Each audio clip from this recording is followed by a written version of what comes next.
What would you do if danger was chasing you through a frozen city, and the only open door led to a blind man's shop? That's exactly what happened in this true story. When an American woman ran through the snowy streets of Urumqi one night, terrified and breathless, trying to escape the sound of footsteps behind her. She pushed open a small massage shop, where the air smelled of herbs and silence. There, she met a man who couldn't see her face, but somehow sensed her fear. His name was Wu Yanju. What began as an act of protection would soon become something no one expected. A love that saw beyond sight, beyond culture, beyond every barrier. Stay until the end, because this is not fiction. It's a true story of courage, faith, and love born from darkness. Do you believe love can exist even when you can't see it? Share your thoughts below. The streets of Urumqi lay under a trembling hush of snow and neon. Wind slithered through narrow alleys, curling between shuttered doors and forgotten signs. Amy Thames, 26, hurried through the maze of winter light, her breath a pale cloud of fear. Behind her came the echo, slow, deliberate footsteps that refused to fade. Every step sounded closer, heavier. Her heart pounded like a trapped bird in her chest. A single light glowed ahead, a small massage shop still open past midnight. She pushed through the door, the bell above it trembling. Inside, the warmth was thin but real. The air smelled faintly of ginger oil and camphor. Her hands shook as she whispered, "Please, help me." From the dim corner, a man rose. His eyes were pale and distant, like moonlit glass. Yet his expression was calm, unhurried. His name was Wu Yanju, a blind masseur whose world was made of sounds and silences. He turned toward her voice, every motion gentle but certain, and stepped between her and the door. Outside, the footsteps stopped, then retreated into the storm. For a long moment, neither spoke. Amy's tears cooled on her cheeks. The storm howled against the window. And in that fragile quiet, she realized the stranger before her had never once looked at her. Yet somehow, he felt her. She exhaled, trembling, trying to thank him. But when he finally turned his head toward her, the faint light caught his eyes, and something in them made her heart pause. They stood like that, two strangers in a pool of yellow light, while the world outside disappeared in snow. And somewhere, unseen, destiny took its first quiet breath. Morning light returned to Urumqi, pale and uncertain, brushing against the shop's frosted windows. Wu Yanju moved by habit, folding sheets, aligning oils, listening to the rhythm of footsteps outside. Yet beneath his calm gestures lingered something new, a faint echo of the woman's trembling voice from that night. When the door opened again, he recognized her scent before her words. "Hello," Amy said softly, her accent gentle but unsure. He froze, surprised that she'd come back. She wasn't afraid. She was smiling. And that smile, he could hear it in her voice. Amy had brought a small notebook and a Chinese-English dictionary. Every page became their bridge. She drew a heart on his palm to explain, "Thank you." He wrote her name in the air with invisible strokes. Sometimes they simply sat in silence, the air between them filled with a quiet hum of understanding. They began to meet after his work ended. At street stalls, they shared bowls of steaming noodles and sweet soy milk. Amy laughed easily, pointing out flavors. Wu listened, memorizing her laughter as if it were color. He had once believed silence was his prison, but around her, it became music. Still, inside him lived a shadow. He thought of his childhood among stone and dust, of the accident that left him blind, of nights when he slept beside livestock because his family was too poor for walls. Shame rose like a tide. Amy seemed to sense it. She reached across the table, her hand warm over his. "You see clearer than anyone," she said quietly. For the first time, Wu felt seen, not by sight, but by soul. He didn't know what this feeling was, only that it frightened and comforted him all at once. And as snow began to fall again outside the window, Amy whispered something he couldn't quite understand. But her voice trembled like a promise waiting to be translated. When Amy and Wu decided to marry, the world around them seemed to fold its arms in disbelief. The news spread first through whispers, an American scholar and a blind Chinese masseur. To both families, it sounded like the beginning of heartbreak. Wu's parents, simple people from Henan, feared the foreign woman would grow tired of their poor son and leave him. His mother wept quietly, saying, "A woman like her belongs to the world, not to our small life." Across the ocean, Amy's parents struggled with their own fears. Her father, once proud of her independence, now questioned it. "How can a man who cannot see protect you?" he asked. Amy didn't argue. She simply looked out the window and whispered, "He already did." Love, however, is stubborn when it is pure. Amy spent nights on video calls, her Mandarin broken but sincere, speaking to Wu's mother with a mix of laughter and patience. She burned her first pot of kanji but tried again until it tasted like home. In those small gestures, she stitched their two worlds together. To her parents, she wrote letters, long, trembling ones. "Love isn't about seeing the same world," she told them. "It's about holding the same faith." Weeks turned to months, and resistance slowly softened. One afternoon, a parcel arrived from Henan, a sack of rice tied neatly with red thread. Inside was a note in rough English. "For my daughter." Amy held it against her chest, tears falling freely. In September 2005, under red lanterns and golden leaves, they stood side by side. The drum beats echoed through the courtyard as guests clapped and laughed. Wu reached for Amy's hand, tracing her fingers as if memorizing light itself.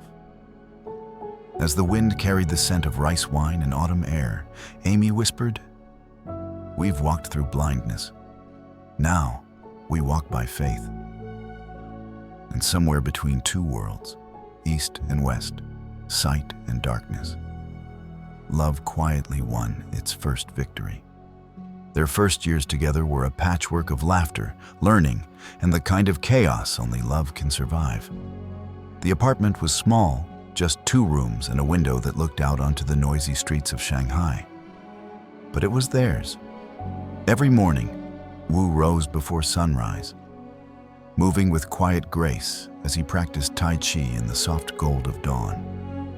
Amy would watch from the doorway, fascinated by the stillness in his movements, the way peace seemed to live inside him. Later, she'd fill that same peace with noise. Her singing, half jazz, half enthusiasm, would echo through the thin walls as she cooked pancakes that Wu always said were too sweet for human beings. He tried them anyway, smiling. When he introduced her to kanji and noodles, she nearly cried over the squat toilet. Their laughter stitched the mornings together. But love was not just tenderness. It was adjustment. They argued about everything. Her late-night karaoke sessions, his insistence on folding towels the right way, the meaning of silence. There were tears, apologies, and the occasional door gently slammed. Yet they never went to sleep angry. One night, after a long quarrel about something neither remembered, Wu reached for her hand and said, "Let's make a rule. Each month, one of us gets to win the argument. Fair?" Amy laughed through her tears and nodded. Life became a dance of giving and yielding. When he meditated, she learned to keep quiet. When she played music, he learned to tap along, Slowly, their differences became rhythm instead of conflict. Amy began to write again, her journal now filled not with research notes, but moments of tenderness. One page read, "He cannot see sunsets, but he feels them on my skin." That line would stay with her for years, a truth neither culture, blindness, nor distance could ever erase. Outside, autumn leaves brushed against their window. The world beyond was uncertain, but inside their tiny home, two souls had finally found the same light. Shanghai was louder than either of them expected, a city that never seemed to rest. Their small apartment sat above a noodle shop, where the smell of broth mixed with the noise of the streets. For Amy and Wu, it was both shelter and struggle. Rent devoured their savings. Every day, Wu's hands ached from endless massage sessions. His fingertips, once gentle, were now cracked and swollen. But he never complained. He told Amy pain was just another teacher. At night, when exhaustion blurred his thoughts, she massaged his hands in silence, tracing each callus like reading the story of their life. Amy was offered a job back in America, a steady salary, a home near her parents, an easier life. She stared at the email for a long time before closing it. "I didn't come this far to leave halfway," she told Wu with a tired smile. "We'll find a way." They lived on $300 a month. The nights were long and cold, but the warmth between them never faded. Wu attended classes in traditional Chinese medicine after work. Amy waited in the dim hallway, grading papers beneath a flickering light. Sometimes she fell asleep at the desk, the pencil still in her hand. When Wu grew too weary to continue, Amy guided his hand toward her chest. "You gave me light," she whispered. "Now let me be yours." Wu's throat tightened. The world had often told him he was less, broken, unworthy of love. But here was a woman who saw him whole. That night, as the city's noise melted into the distance, they sat together on the floor, their fingers entwined like prayers. Outside, Shanghai's neon lights shimmered through the window. But for Wu, the brightest glow came from the warmth of her hand. And for the first time in months, he believed that faith could feed them even when money could not. Years drifted by like slow-moving clouds, and what once began as struggle turned into quiet purpose. The tiny apartment above the noodle shop was long gone. In its place stood a modest but warm home in the heart of Shanghai, filled not with riches, but with laughter. Wu Yanju, now in his 40s, had built a small health and wellness center of his own. Patients came not only for massage, but for peace. His touch carried the weight of empathy, firm, calm, steady. Many said he could see their pain before they even spoke. He never corrected them. He only smiled. Amy had found her rhythm too. At the international school where she taught, students loved her warmth and wit. In her free time, she founded a small charity for blind children, inspired by the man who had taught her what true vision meant. Every weekend, their home turned into a place of laughter and learning. Wu taught the children massage techniques to strengthen their hands. Amy taught them English, along with courage to dream. Their daughters, May and Lian, now 17 and 14, often joined in. They translated, laughed, and sometimes teased their father when he guessed voices wrong. Yet behind the teasing lay admiration, the quiet, deep kind that children hold for parents who have walked through fire and come out shining. Sometimes, late at night, Wu would sit by the window, listening to the city's hum. He could hear Amy grading papers, their daughters whispering secrets upstairs. The sounds painted his world more vividly than any color could. Blindness is not darkness. he often told his students. It's simply another way of seeing the world. Amy would smile, her heart swelling with the same awe she had felt 20 years earlier. Their home, once built on pain, now glowed with healing. And as dawn broke over Shanghai, Wu could feel the light, not through his eyes, but through everything he had built with love. The train hummed softly as it crossed the desert plains of Xinjiang, its windows painted with sunlight and sand. Amy leaned her head on Wu's shoulder, her fingers tracing the soft wrinkles that time had carved along his hand. 20 years, the number echoed in her mind like a heartbeat. They arrived in Urumqi just before dusk. The air was thinner, colder, but the scent of the city hadn't changed. A blend of street noodles, smoke, and wind. Wu held his cane with one hand and Amy's with the other, walking slowly down the familiar street. When the wooden sign above the old massage shop creaked, Amy laughed. "Still sounds the same," she said. Inside, the place was smaller than they remembered. The faded walls, the worn-out chairs, even the smell of herbs, all stood still in time.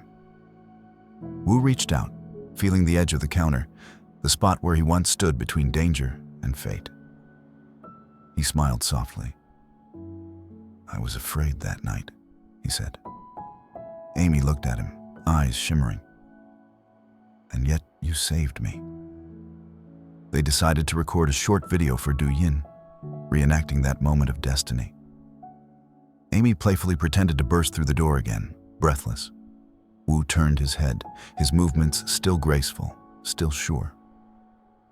When he reached out to protect her, she laughed, and the laughter carried the sound of 20 shared years. The video went viral overnight. 2 million strangers watched and cried. The comments were full of words like faith, hope, love. But for Amy and Wu, it was not a story for the internet. It was their life, simple and unadorned. As the camera turned off, Wu squeezed her hand gently. "We are all blind," he said, "until love teaches us to see." Amy didn't reply. She only leaned against him, her eyes wet with quiet gratitude. Outside, the wind rose again, sweeping dust across the street where everything had once begun. Some stories end not with goodbye, but with a quiet prayer whispered into the wind. Amy and Wu's journey reminds us that love itself is the greatest miracle. A language written by God on the hearts of those who refuse to give up. In every act of kindness, in every patient smile, the divine still works through human hands. If you've ever believed that faith can turn pain into purpose, this story is for you. May it remind you that miracles still walk among us, wearing ordinary faces. Share this video, leave a comment of hope, and subscribe to her rebirth path. So together, we can spread the light of compassion. May God bless you and keep you in His gentle light.